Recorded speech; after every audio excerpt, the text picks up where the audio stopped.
177 Premier League goals, 102 Premier League assists, all these trophies, and hitting the woodwork a whopping 13 times. Unlucky. But the question is Frank Lampard's card in EAFC actually good this year? Well, let's find out, shall we?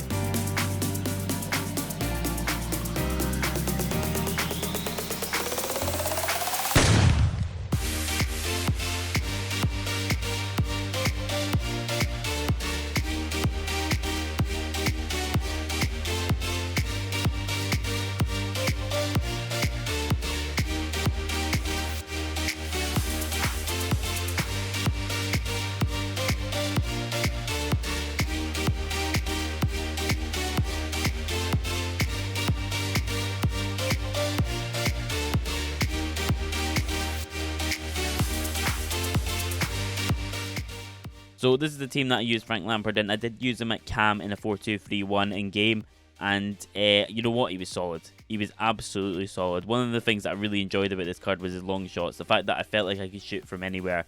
If I was struggling to get into the box, I could just go out to Frank Lampard, ping a long shot, try a Trivela, and there was a decent chance of it going in.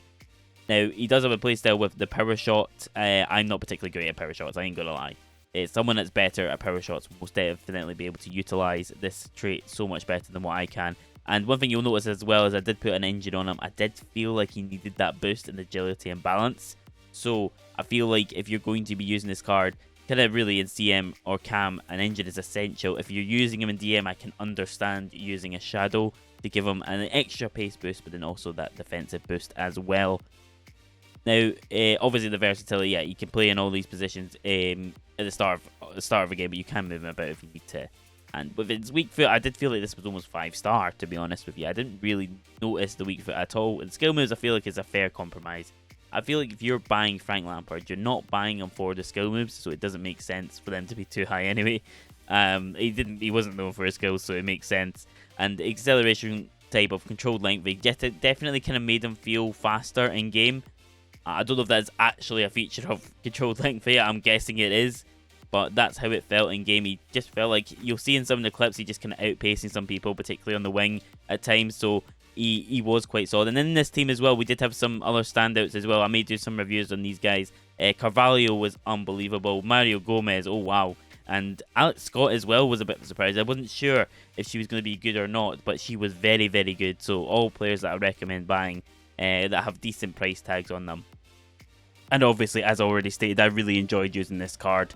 The long shots for me when it comes to pros had to be absolutely at the very, very top of the list. Very close second was likes of the versatility. I did try him in all three positions that he can play, but I did enjoy him at cam at this stage of the game. I would imagine for longevity's sake, he will particularly, you'll see him in teams, if you do see him in teams, in the kind of DM, CM position going forward, because obviously there are probably better cams, particularly for the agility side of things in the game at the moment. So, and obviously his all-round nature as well was a huge plus. The fact he's not hugely lacking in one area is pretty strong. Obviously defensively, you need a shadow to kind of boost that up, or anything that boosts defending really. And to be honest, he'll be absolutely fine. And I found his movement as well very, very strong for cam, making late runs, being able to grab goals quite easily just through his movement in the game. But it is more specific to cam, that one. When it came to his drawbacks, there isn't really a huge amount. I mean, when we're looking at kind of your elite players, skill moves has to be a drawback. Eventually we're going to get to a stage in where you're going to be looking for at least 4-star skill moves from your midfielders. And his agility as well, obviously you need to be able to boost that as well. So yeah, I think regardless of whatever position you're playing, the agility is going to need a boost. So yes, it is a drawback in general for the card, but overall this is a very, very strong card, and I think we could see this card kind of late into FIFA as well. When I'm looking at longevity, I'm looking, can I see this card past January?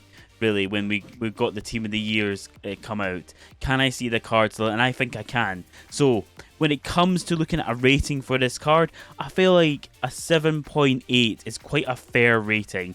I can't really go too much higher because we are going to end up with cards that are going to be, potentially a lot better in the sides of, being more agile and having more skill moves. But he's a very, very strong option. And listen, if you enjoy Frank Lampard, you're a big Chelsea fan, you could have this card in your team for pretty much the majority of FIFA. There's nothing wrong with that. Or EAFC. Don't start. So 7.8 I think is a very, very fair rating. But let me know, team, in the comments as well if you think I've been very fair with that, or if you think I've been too harsh or whatever. Let me know in the comments what you think at all. But I hope you enjoy this player review. Make sure you subscribe, and I'll catch you in the next one. Adios.